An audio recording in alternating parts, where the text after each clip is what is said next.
Next, I want to invite up Christopher Powell from Brown University. He's got a great example of Brown's ability to get a real win-win on its work. And without further ado, let me let you jump in. And again, just give me a heads up to move your slide or slides forward. I don't know. Good afternoon, folks. Chris Powell with Brown University, Director of Sustainability. It's great to have such a wide audience here of different folks here, as well as panel. I come to you from a practitioner's point of view. I'm an engineer by trade, and my job's energy efficiency. And I'm going to talk to you about what Brown University has been doing with that regard to reduce our carbon footprint. Next. So back in 2007, Brown set a number of goals. We first formed a advisory committee of faculty, staff, and students and said, what can we do about it? What can we as a university sit down and really practically get accomplished here? So we looked at all types of options, from energy efficiency, fuel switching, renewable energy, a whole number of approaches, and said when you add it all up, we believe we can do at least a 42% reduction in our carbon footprint if we really invest the time and energy and resources to make that happen. So what we did is we established 4 goals. The first one being 42% below 2007 levels for our footprint. So basically our existing footprint, all the 6.5 million square feet of buildings we have, let's create this goal for those buildings. So let's take that infrastructure, which is various age, various quality, construction, all that, and let's do something about it. So we've been targeting that really heavily. That requires a lot of investment, and our office manages that investment and that work that happens there. The second one is when we design and renovate new construction, major renovation buildings, we said those new buildings or renovations, we need to target those too.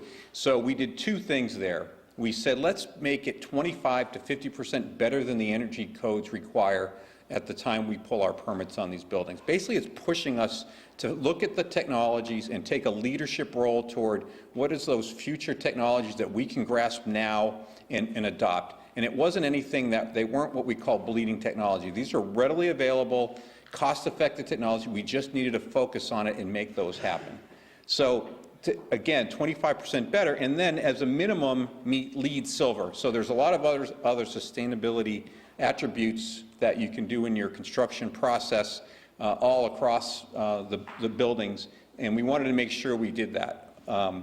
And lastly, anytime we acquire a building, if we acquire a building down in the jewelry district or somewhere else, making sure that when we do that, that we're actually looking at that building to make it better too. That was our last part of those goals.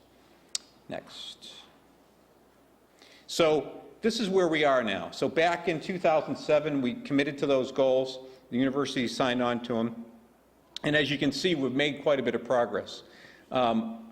Frankly, being in the position I was back in 2007 of having to commit to making these goals, right? We had faculty, staff, and students saying, Chris, go get it, great. And I'm like, oh, great, this is my problem, right? So I was certainly a little nervous, a little worried of what could do. So the good news is, once we got our momentum going, really got through that inertia, we created some great programs to do that. And you can see so far we've achieved a 30.6% reduction. So we're well on our way, and we haven't stopped. There's a lot of continued work we're going to be doing there. Next. So how did we do that? What are the critical success factors? And I bring these up because what we're doing at Brown as an institution, I don't care if you're an industry or institution, manufacturing, hospital, whatever it is, if you set some goals and try to achieve those, you're probably going to make them, okay? You're going to probably dedicate the right resources to it and make it happen. And there's a lot more that other folks can do in the state than just Brown University here, and there are. So if you take this one, what we really did here is the first thing we did is we recognized we needed to create something that wasn't there. We're big enough, luckily, that we could create some organizational structure around resources and processes. So we put that in place because we're not doing what you call one-off projects. We're doing hundreds of projects.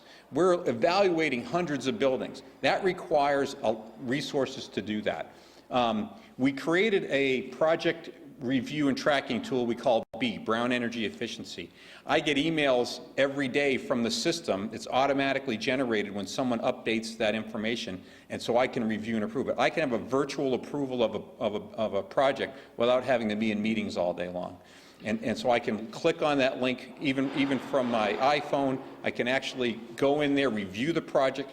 It does life cycle cost analysis, all that investment criteria that folks really need to make decisions. It's all built into the system, all the documentation. So it was something we realized that if you're going to take this kind of effort on, you really need those types of resources to make your people more effective with their daily time to get that work done.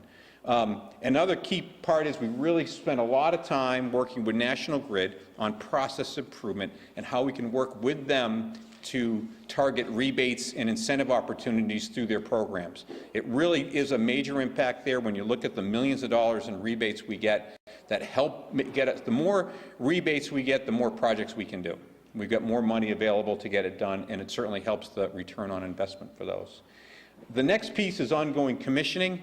I mean, it's great to do all this efficiency work, but you have to keep that savings there, right? It's like any investment, you need to keep those things coming. We implemented an ongoing commissioning platform, simple software program that we purchased for very little money, but it requires our internal resources to manage that. And we actually track buildings and look for things that are out of whack on a daily basis. So we're not waiting 3 months to find out we've got some piece of equipment that's running when it's not supposed to be. We'll actually know it as soon as it happens.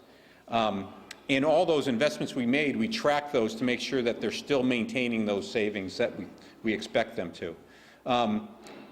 Obviously, at an institution like ours, student engagement is critical. Students are very passionate about the subject. They are the folks that are going to be inheriting these problems that have been created out there.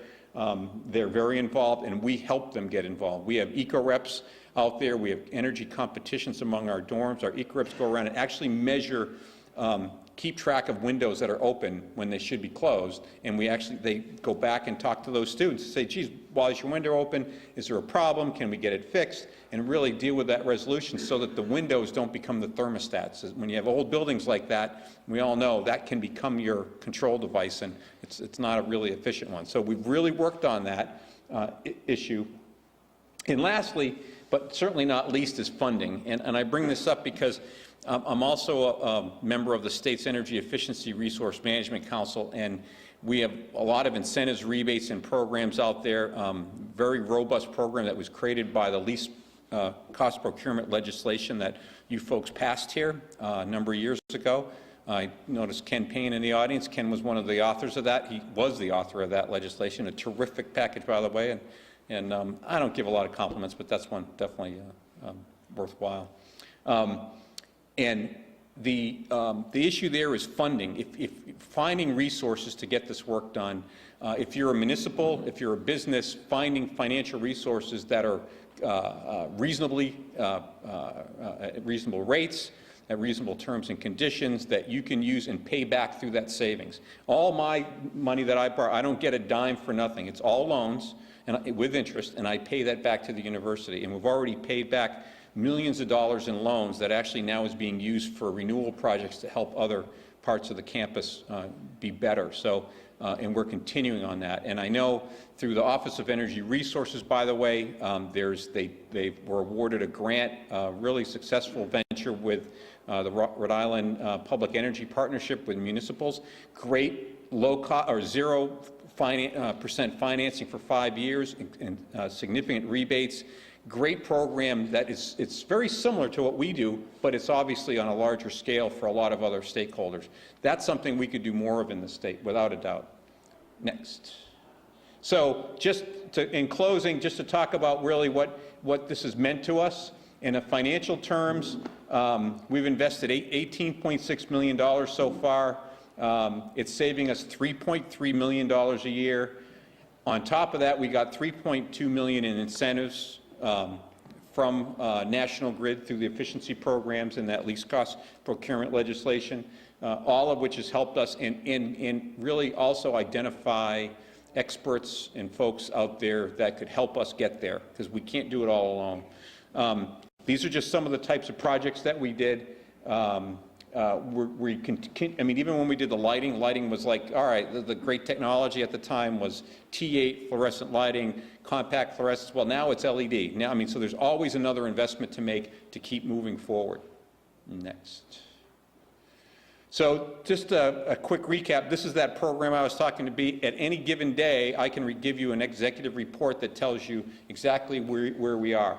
Because the issue here is you can't manage what you don't measure. So we keep track of every project we've done, and you can tell we've done 599 projects, okay? And so 65% of those are completed. At any given day, I can tell you where we are with that and how much toward our carbon reduction, so that I know if I'm going to make the goals each year, the interim goals we have, I need to have that information. Next.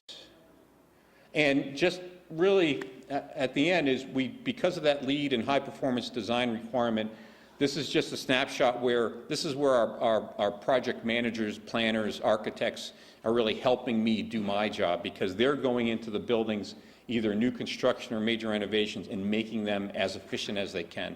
And so if you look at that, there's quite a number of projects here that are LEED Gold. We have one LEED Silver, one of our first ones actually that came into the fold when the goals were created actually. Even though there's a LEED Silver requirement, because we have a 25% better than energy code minimum requirement, it actually gets us so many more points toward the system that we just tend to be LEED Gold. So really, it tells you if you keep pushing this envelope, there's some good opportunities to keep moving that, that bar a little bit higher. Next. And that's it. Thank you very much.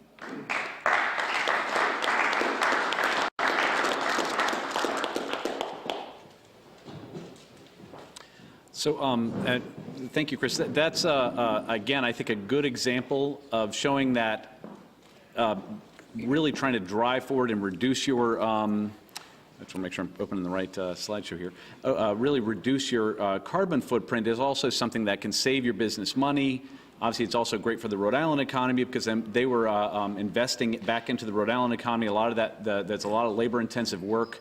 And I think that the point, too, that you really need to measure what you're doing there really fits into the legislative idea. I think about, again, planning and really thinking about this stuff, not doing something that has a really short-term, financially smart choice. At least it seems smart short-term, but really looking at the long-term, looking at the 25 and 30-year and longer investments, and making choices based on that.